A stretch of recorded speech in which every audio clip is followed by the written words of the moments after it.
better? I'll stick with this one then. Welcome to the Johannesburg Holocaust and Genocide Center. There are quite a few new faces here, so a special welcome to you. A very special welcome to Ethel. And thank you for being here and being able to share your story and share the history of Latvia and the Holocaust. And we're very much looking forward to hearing your stories.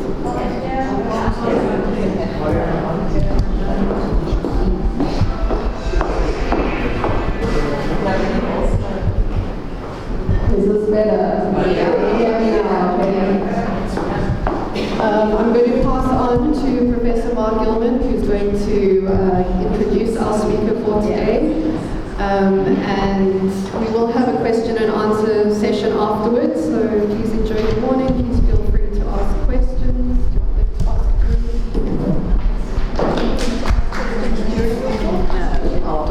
Okay, and please hold all your questions until after the talk. Thank you. And I'll pass on to Professor Gilman now.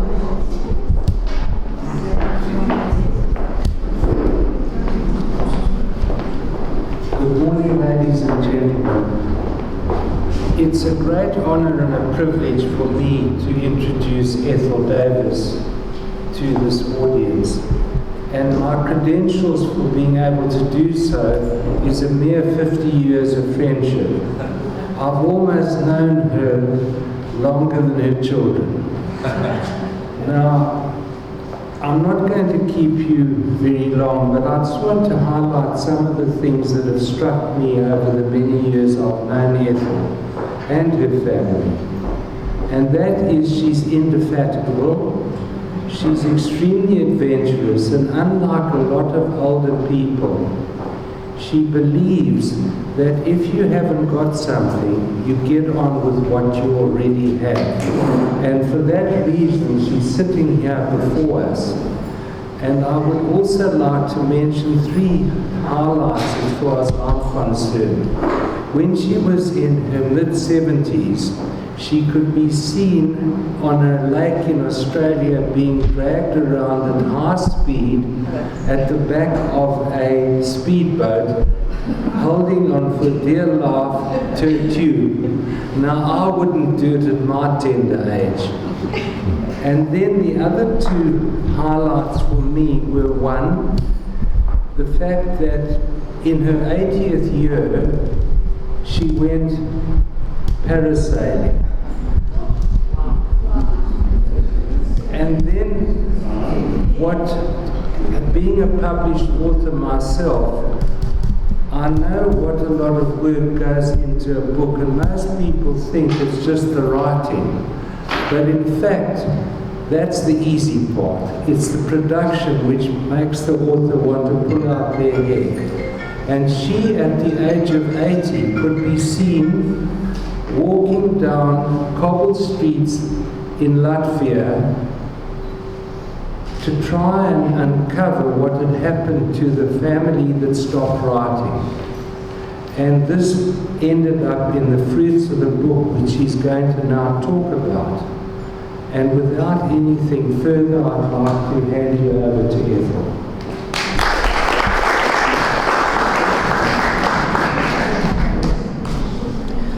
Could you just move it to slide one?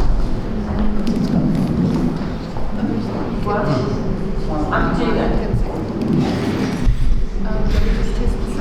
Should we switch off the light? I'm going to. Thank you. Sorry, my phone is on TV. Good day, everyone.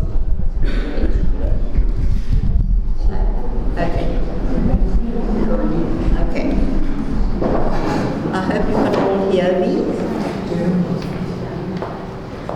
Thank you for inviting me to talk about researching my Latvian Jewish heritage and the Holocaust in Latvia.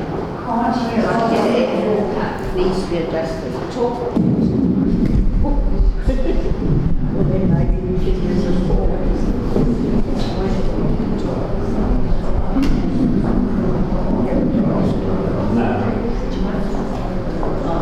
Can you hear me now? Yeah. Is it better?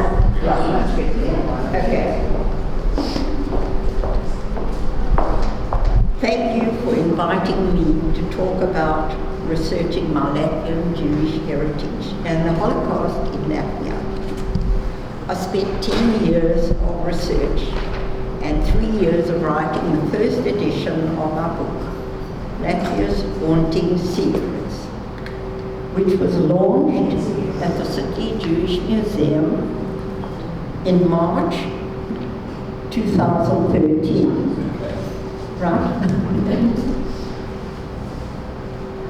My second edition was published in 2016, which includes information about attending a reunion in Latvia in July 2016. I've traced the lives of my beloved parents, Leo, Shalit, and Frida Malach, and their siblings, who lived a cultured and happy life in Liban on the Baltic Sea in Latvia. This book includes a detailed history of their thriving Jewish community of 7,400 Jews that were decimated during World War II. The cover depicts my parents with my dad's sister Dina and her fiancé Rusha enjoying a carefree picnic in 1923, along with others in the Bolshaven forest north of Liban. Their lives would take very different paths that are only uncovered 90 years after this photo was taken. My dad had 2 sisters and a half-brother, while my mother's Malach family consisted of 8 siblings. None of my family history would have been discovered or written without the clues provided by decades of black and white photographs taken since 1916, kept and notated by my father, who died in 1981. By linking his photos with stories that enthralled me and remembered through my childhood, it was my dream to one day visit their beautiful Liban. My husband and I immigrated to Australia in 1990, and my desire to visit Liban was reignited when I was fortunate in meeting a well-respected river-born architect in Sydney.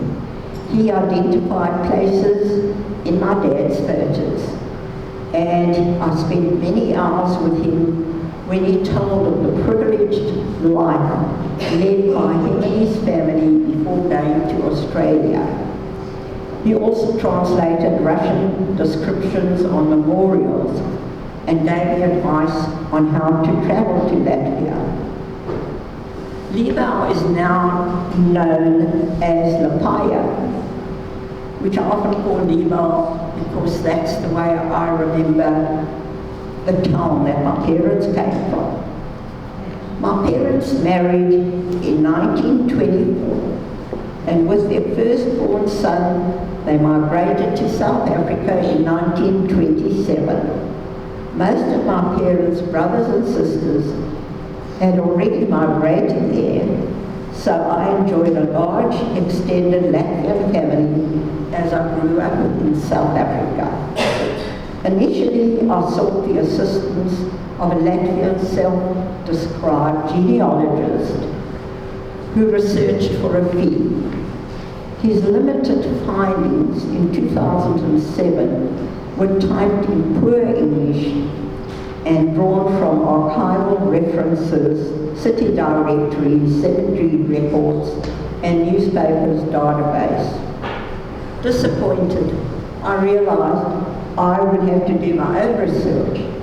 Little did I realize that by how many years I would spend on this loving and frustrating task. My Aunt Dina remained in Liban, married Grisha, and had 2 children, Yossi and Ruth Sarah. My father wrote and talked about them until World War II, and then we never heard from them To his dying day, he could not find any information on what had happened to them, but had accepted the fact that they had not survived the Holocaust. There were no organised tours to Latvia, and it became important for me to visit Latvia as years were rapidly passing.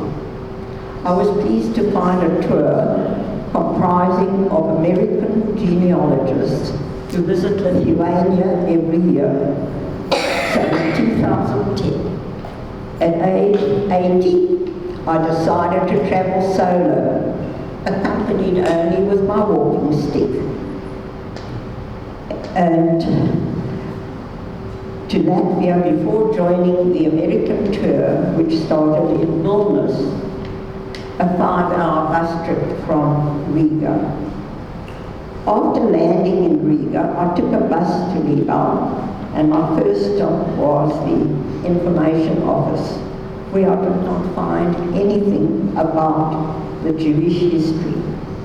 I hired an English-speaking guide with a car who took me to places shown in my dad's photos. I requested a visit to the beach, the cemetery, and other sites in the photos before joining the tour in Lithuania. My book contains a chapter on this extremely confronting and heart-rending tour. I continued with my research and obtained copies of testimonials that my father submitted to Yad Vashem shortly before he died. I also contacted and visited the Association of Latvian and Estonian Jews in Tel Aviv, where I met Ella Barkin, daughter of 2 Liban survivors. She gave me contact details of survivors, their children, and other important contacts. I was pleased to obtain details of Ilana Ivanova, daughter of 2 survivors in Liban. Her parents were hidden in a cellar with 11 other Jews for over 2 years by a non-Jewish Latvia. They were hidden in a cellar for over 2 years. And this couple have been honoured by Yad Vashem as righteous amongst the nation. Ella also gave me contact details of Edward Anders, whose research proved priceless. I was a volunteer at the Sydney Jewish Museum for very many years, where I typed testimonials of survivors which were translated into English. In the library, I found a memorial book, Jews in Latvia, 1941 to 1945, authored by Edward Anders, a child survivor of Latvia and dedicated researcher on Jews in Liban. His research skills are world-class, recognized through his remarkable career as a professor of astrophysics at the University of Chicago.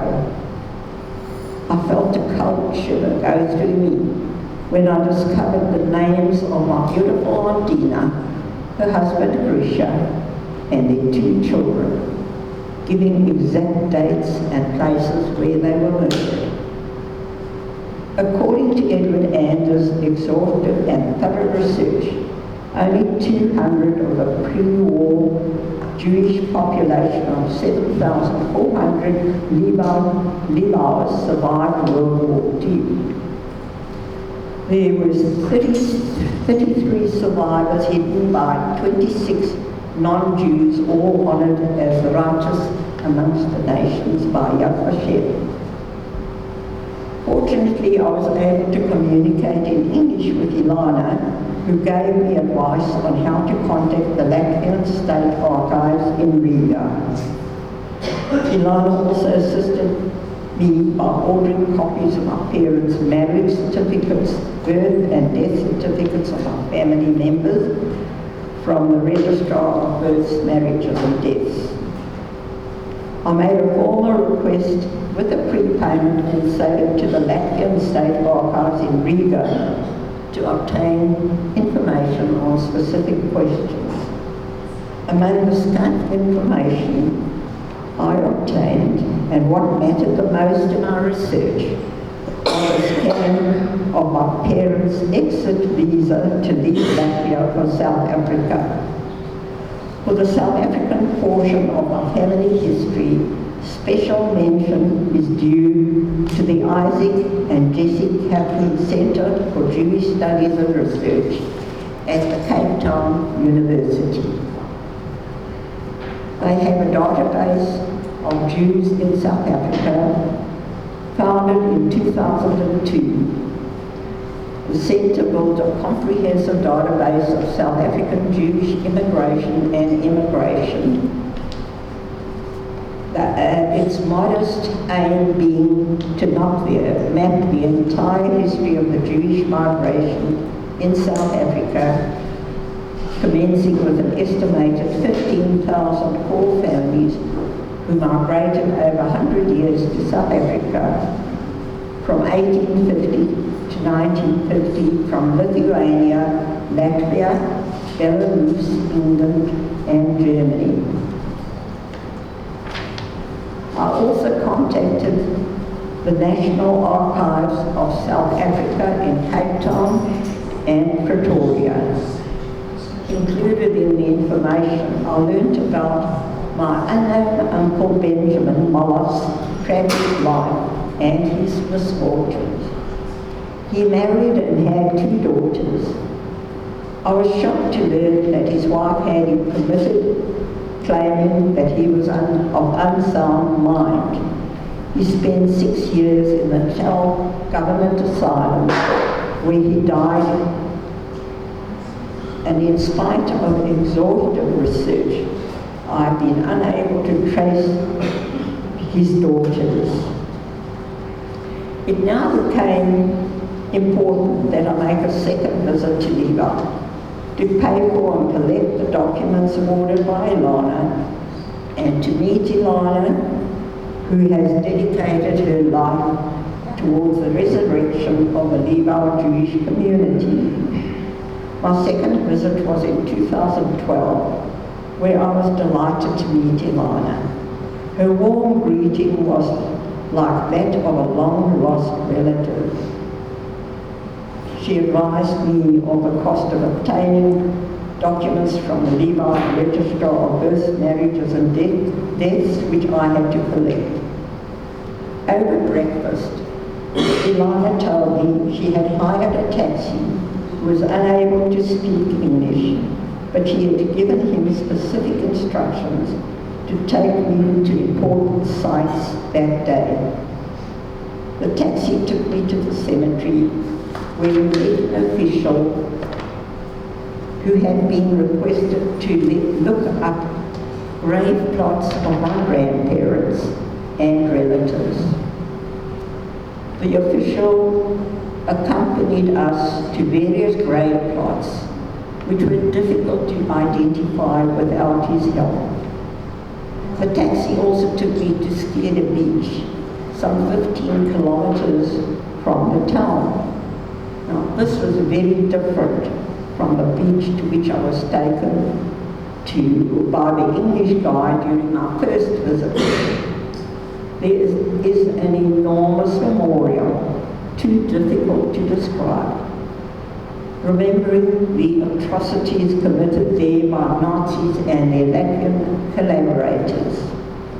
Records show that 3,640 Jewish women and children were murdered there in December 1941.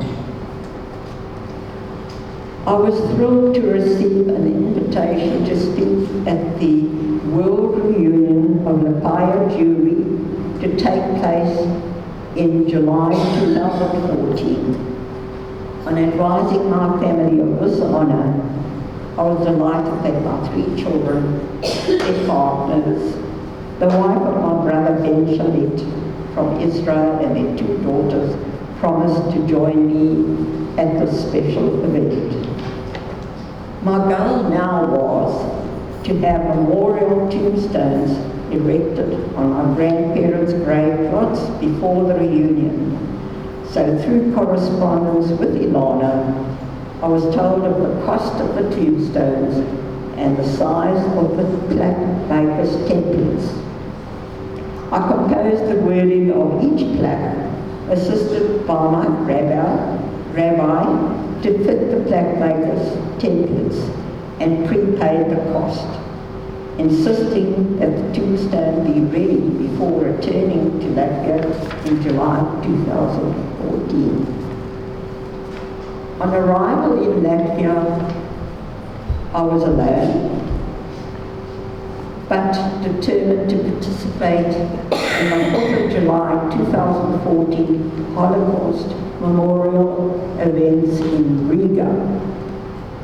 In 1990, the Supreme Council in Latvia declared the 4th of July as the Day of Mourning, Commemoration Day of Genocide Against Jews, a national holiday that marks the anniversary of the 1941 destruction of 8 synagogues in Riga and the beginning of the murders of close to 80,000 Jews across Latvia.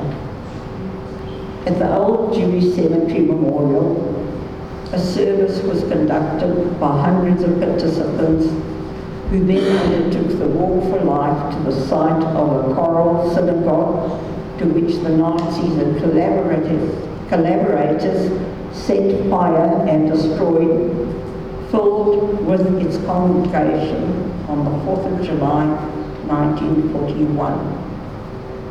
All other synagogues were similarly burnt and destroyed, leaving one synagogue untouched.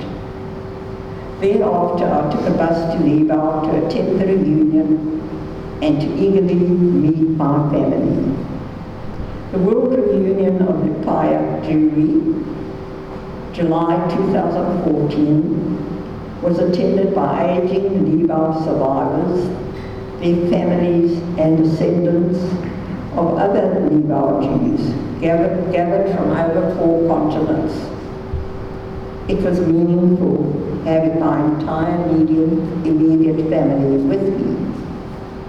Among Lviv Jewish sites that we toured, one key stop was at the lighthouse, where Jewish men and boys were massacred in July 1941 by the Nazis and Latvian collaborators. It was heartbreaking to hear details of these atrocities from George Schwab, whose father was shot there. Tears flowed as Kaddish and prayers were recited. The group also paused at the spot where the Lviv Choral Synagogue had stood before being destroyed.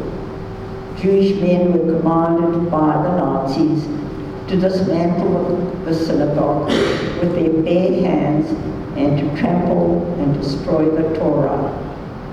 A model of this magnificent synagogue was dedicated in the presence of the Israeli ambassador, the mayor of Lviv, other dignitaries, and of course the reunion participants. Our next stop was Lviv Jewish Cemetery. I was deeply touched that most of the reunion attendees joined me and my family at the consecration of the tombstones honoring my grandparents there. Flowers were laid on the tombstones, Kaddish and prayers were recited. The deep satisfaction that I felt that my grandparents' graves were properly marked and well restored cannot be expressed adequately in words. To know that future descendants will stand where my children and I stood, remembering our ancestors, provided me with satisfaction and fulfillment. The third day commenced at Skedde Dunes and Beach, where the December 1941 massacres occurred of 2,592 Jewish women and 1,048 children by Nazis and their collaborators, including my aunt and my 2 cousins.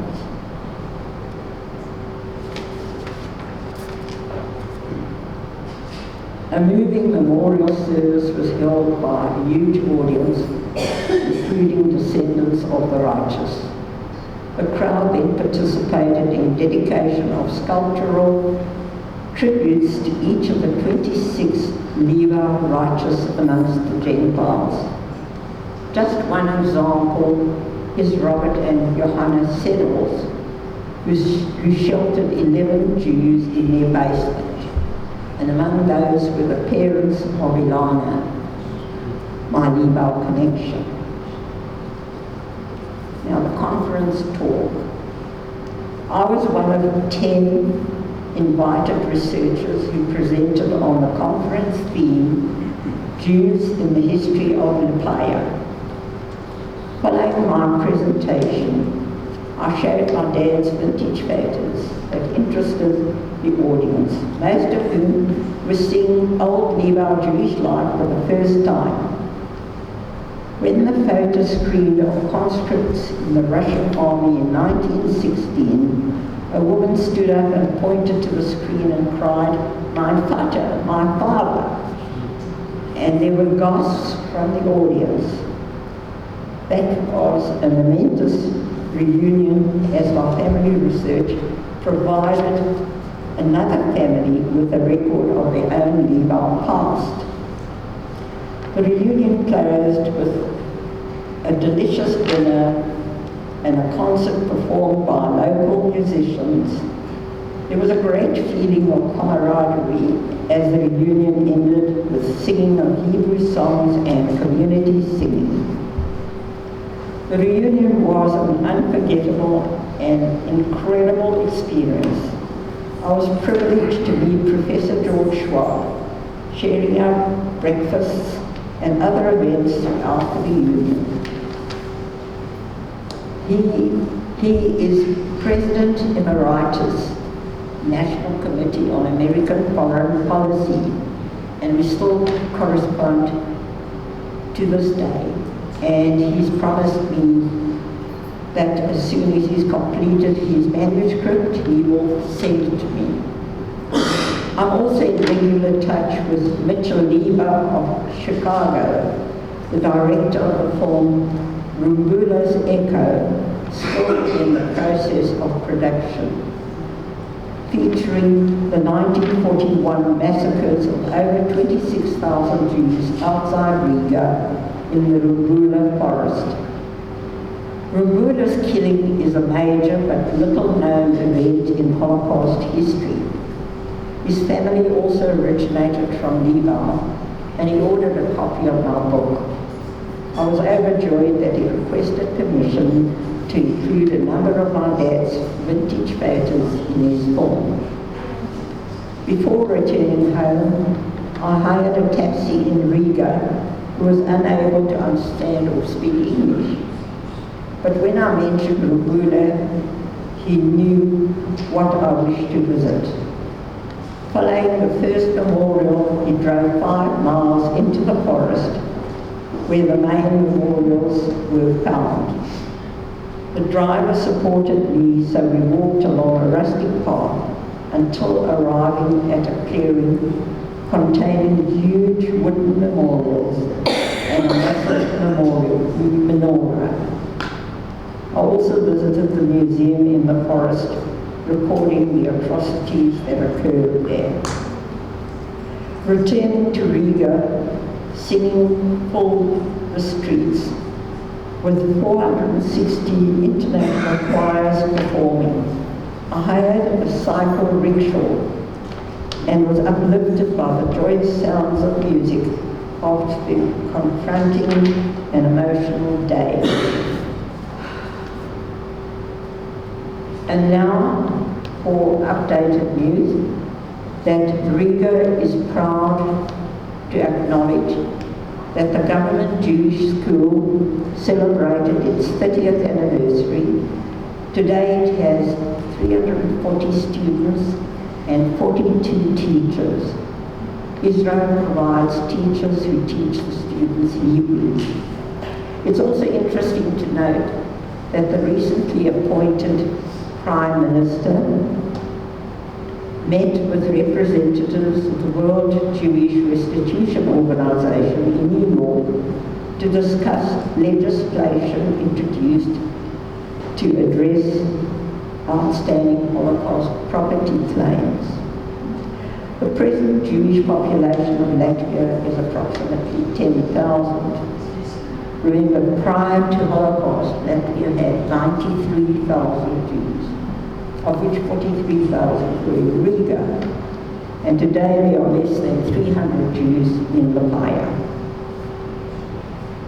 So I'll now screen a selection of vintage photos assisted by our daughter, Roseanne Green.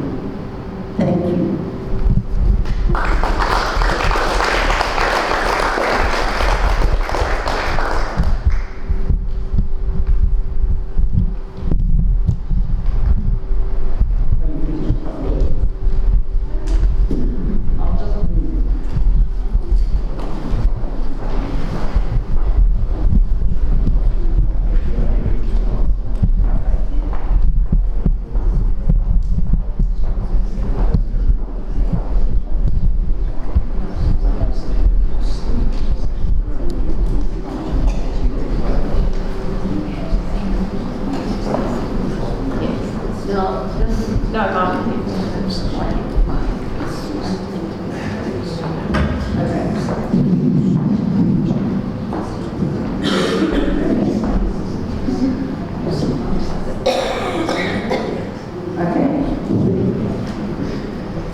This is the earliest photo taken in 1916, where my father was, he's one of the Russian conscripts.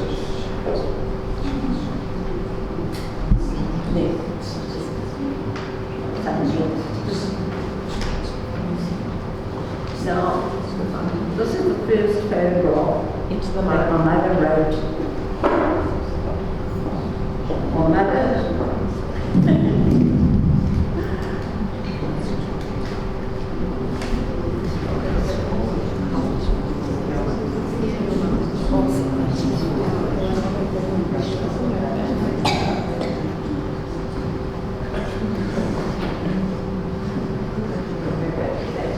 Do you want to hold it?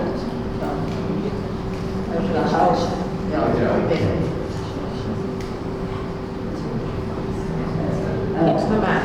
Okay. So 1920. Pardon? In 1920, my mum wrote a message to my father, and that's in 1920.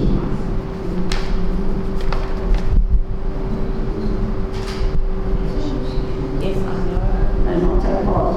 The letter was there, sorry. The letter was So there. that's 1920. My father was in the Latvian army, and he replied in 1921.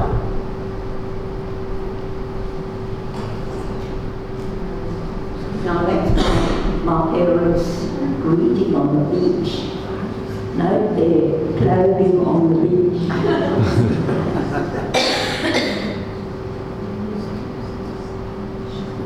Their wedding was in 1924. And this is the Maccabi, the Carpet Club, which commenced in 1926. And there is my dad with a vest leading the cyclists on an outing. that's Maccabi Parade, also in 1926. They were very active in 1936. Now this is the beautiful synagogue which the Nazis and collaborators destroyed.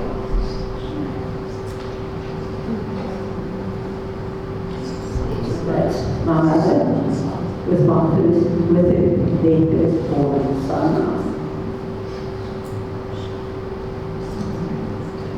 And that's their landing in Cape Town.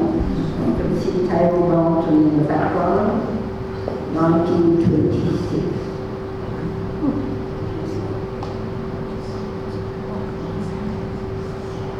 Now this is Dina and Grisha. Dina, my father's sister and husband, who were massacred by the Nazis. And those are the two children that were massacred as kids. That's a memorial at the cemetery honoring the victims. So there you can see the official helped us to find the graveyards. As you can see, it was very difficult to walk and find anything as it was totally overgrown. So that is a memorial stone which records the exact number of women and children that were massacred as kids. Now this is the amazing memorial, which actually, if you look at it from the air, it's the shape of a menorah. And just to give you an example of the size, there I'm standing at the entrance, and you can see the size of this memorial. And there's my family, and that's just one of the pillars. And then you can see the size, and that's my family representative at this conference. This is the house where the non-Jewish man and woman saved 11 Jews for over 2 years in the base. And there's the inscription at this house which we visited.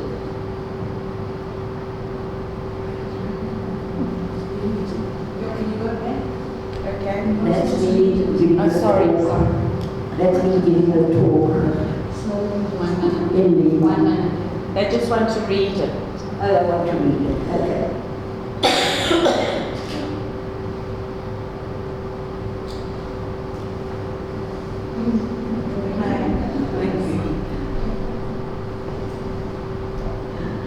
And that's me giving the talk in the choir.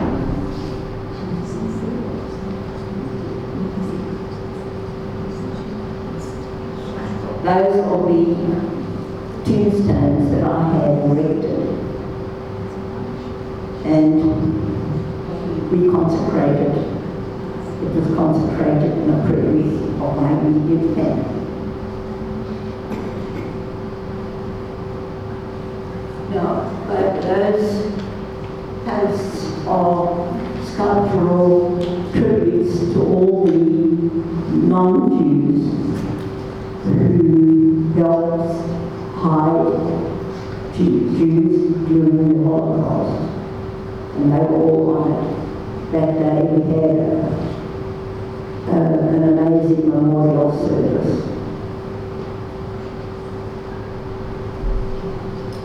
So that's the end of the slides. But I also just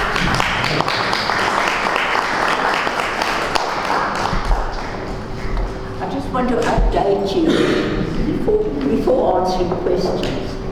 I just want to update you on what happened to me just before leaving Australia in January.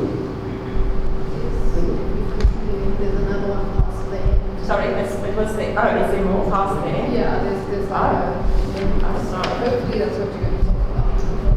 Oh, there. Sorry. I'm sorry. Are you able to I don't think we can, sorry.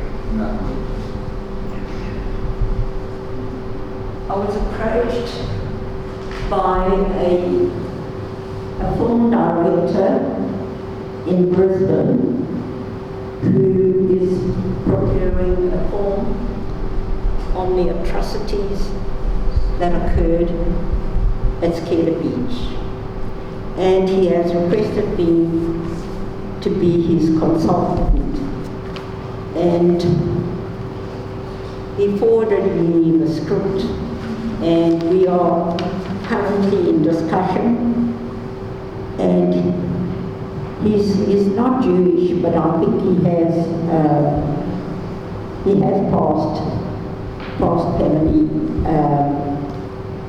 I'm not sure, but he's not Jewish. And I don't know if you can read. Can you read? You can't read it. Should we read it? But some can't. Should I read it? Should I read it? Hello? It says, to never forget, Peter Hegedus received AEL funding to develop the LOVE project, which focuses on the photograph taken by Nazi soldiers in December 1941 as they executed 2,592 women and 1,048 children.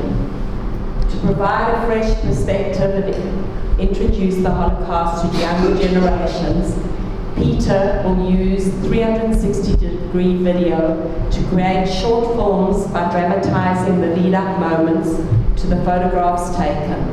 This project has been recognized by leading industry experts like Academy Award winner Mark Harris as an original creative research idea that pushes boundaries in terms of Holocaust representation and its potential to educate younger audiences about the Holocaust. So the pictures: Skeda near Latvia, Latvia, Jewish women before their execution, December 1941. If you want to know more about the project, email Peter. Thanks, Ross. So I never stop. I slow down, but I never stop, but I'm slowing down. So I'm happy to answer any questions, if there are any questions. And anyone interested? Or should I take the microphone to them?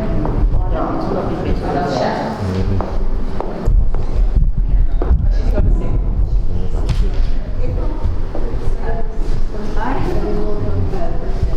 Hello.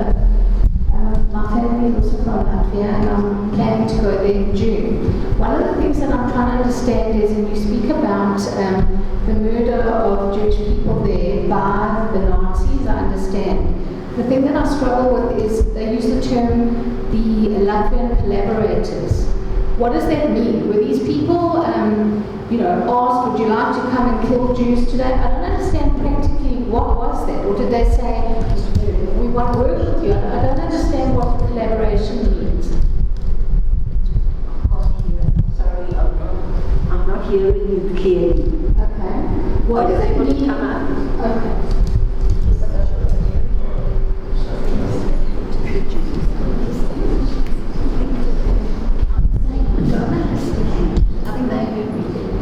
What does it mean, collaborators? The Latvian collaborators. How did that work? How did the Latvians work with the Nazis? Yeah, well, it happened. It happened throughout Eastern Europe. There were collaborators. The Low locals who assisted the Nazis. And Did they do that willingly? willingly, absolutely.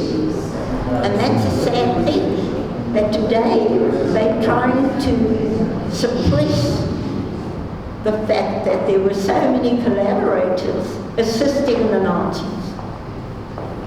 Unfortunately. Thank you. Question, but you might be able to tell me. Maybe it's better if they... I actually want to know when Livonia became Latvia and why.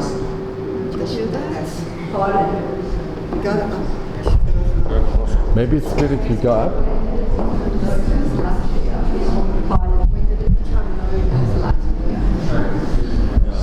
I don't know. I don't know. I've got to know the history of that one, but I can't remember all the dates. I've got an addendum to my book that has the history of Latvia and when the Jews first came there. Johnny, can I say? Should I go here? Okay, I just want to thank you so much for the most amazing talk. My wife's family comes from Latvia. In fact, the surname, my mother-in-law's maiden name was Libauer. And there were two brothers that survived. My wife's grandfather and another brother that came to Mandate, Palestine for the Maccabi Games. But their family is Libauer. So this has been an incredible presentation. Thank you. Thank you very, very much.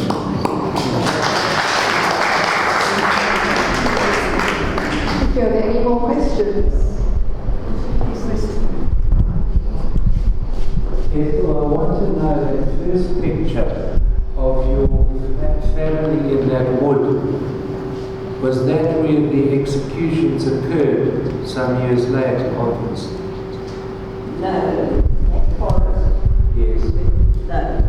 That forest is outside of Latvia. Right. The massacres in the forest took place in Rubula, which is outside of Riga. Okay.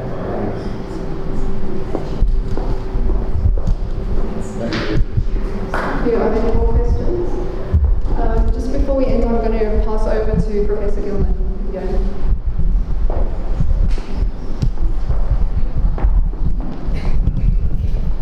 Well, as I said, I've known Ethel for 50 years.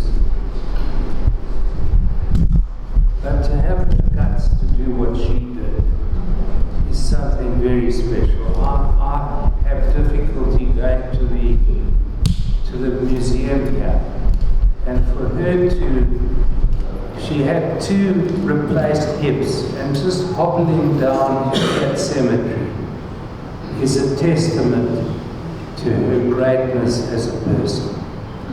Thank you.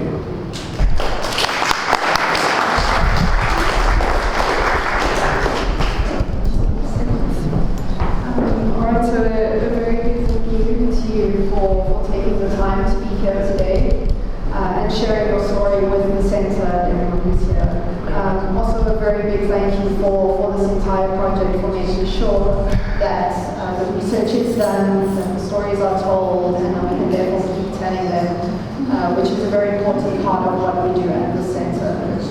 Just so everyone knows, Ethel's book is available for sale. She brought very few copies. They're going to be in demand. She has decided that all the proceeds will come back to the Johannesburg Holocaust and Genocide Centre, which is really wonderful, so thank you for that. And if while you are here, please do have a look at the exhibition.